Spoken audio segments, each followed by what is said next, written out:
ದೊಡ್ಡ ಮಟ್ಟದಲ್ಲಿ ಚರ್ಚೆ ಆಗ್ತಾ ಇದೆ.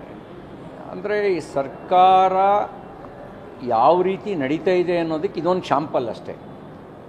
ಇದೊಂದು ಶಾಂಪಲ್ ಯಾವ ಪರಿಸ್ಥಿತಿಲಿದೆ ಅಂತ. ಅತಿ ಹೆಚ್ಚು ಜನ ಸರ್ಕಾರಿ ನೌಕರರು ಆತ್ಮಹತ್ಯೆ ಮಾಡ್ಕೊಂಡಿರೋದು 2023-24ರಲ್ಲಿ ನೀವು ತೆಗೆದು ನೋಡಿ ಬೇಕಾದ್ರೆ ಪಟ್ಟಿನ ಅತಿ ಹೆಚ್ಚು ಸಂಖ್ಯೆಯಲ್ಲಿ. ಯಾಕೆ ಆತ್ಮಹತ್ಯೆ ಮಾಡ್ಕೊಳ್ಳೋ ಪರಿಸ್ಥಿತಿ ಬರುತ್ತೆ? ಯಾಕೆ ಸಬ್ ಇನ್ಸ್ಪೆಕ್ಟ್ರೇ ಆತ್ಮಹತ್ಯೆ ಮಾಡ್ಕೊಳ್ತಾರೆ? ಯಾಕೆ DYSPನೇ ಆತ್ಮಹತ್ಯೆ ಮಾಡ್ಕೊಳ್ತಾರೆ? ಯಾಕೆ ಕ್ಲಾಸ್ 1 ಆಫೀಸರೇ ಆತ್ಮಹತ್ಯೆ ಮಾಡ್ಕೊಳ್ತಾರೆ? ಅವರಿಗೆ ಸಹಜವಾಗಿ ಕೆಲಸ ಮಾಡೋ ವಾತಾವರಣ ಇಲ್ಲ. ಮಾಫಿಯಾ ಪ್ರಚೋದನೆಗೆ ಬಗ್ಗಬೇಕಾಗತ್ತೆ, ಅವ್ರ ಪ್ರಭಾವಕ್ಕೆ ಮಣಿಬೇಕಾಗತ್ತೆ. ಮಣಿದೇ ಇದ್ದರೆ ಅವರು ಭಾಳ ಕಾಲ ಆ ಜಾಗದಲ್ಲಿ ಇರೋಕ್ಕಾಗಲ್ಲ.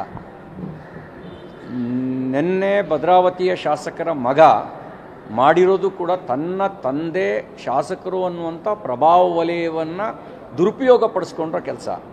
ಮತ್ತು ಅವರ ಮಾತಿನ ಬಳಸಿದ ಭಾಷೆ ಇದೆಯಲ್ಲ, ಅದು ಸಭ್ಯತೆಯ ಭಾಷೆ ಅಲ್ಲ. ತಪ್ಪು ಯಾರು ಮಾಡಿದ್ರು ತಪ್ಪೇ. ತಪ್ಪು ಮಾಡಿದವ್ರಿಗೆ ಕ್ರಮ ಆಗಬೇಕು. ದೊಡ್ಡ ಮಟ್ಟದಲ್ಲಿ ಚರ್ಚೆ ಆಗ್ತಾ ಇದೆ. ಅಂದರೆ ಈ ಸರ್ಕಾರ ಯಾವ ರೀತಿ ನಡೀತಾ ಇದೆ ಅನ್ನೋದಕ್ಕೆ ಇದೊಂದು ಶಾಂಪಲ್ ಅಷ್ಟೇ. ಇದೊಂದು ಶಾಂಪಲ್ ಯಾವ ಪರಿಸ್ಥಿತಿಲಿದೆ ಅಂತ. ಅತಿ ಹೆಚ್ಚು ಜನ ಸರ್ಕಾರಿ ನೌಕರರು ಆತ್ಮಹತ್ಯೆ ಮಾಡ್ಕೊಂಡಿರೋದು 2023-24ರಲ್ಲಿ ನೀವು ತೆಗೆದು ನೋಡಿ ಬೇಕಾದ್ರೆ ಪಟ್ಟಿನ ಅತಿ ಹೆಚ್ಚು ಸಂಖ್ಯೆಯಲ್ಲಿ. ಯಾಕೆ ಆತ್ಮಹತ್ಯೆ ಮಾಡ್ಕೊಳ್ಳೋ ಪರಿಸ್ಥಿತಿ ಬರುತ್ತೆ?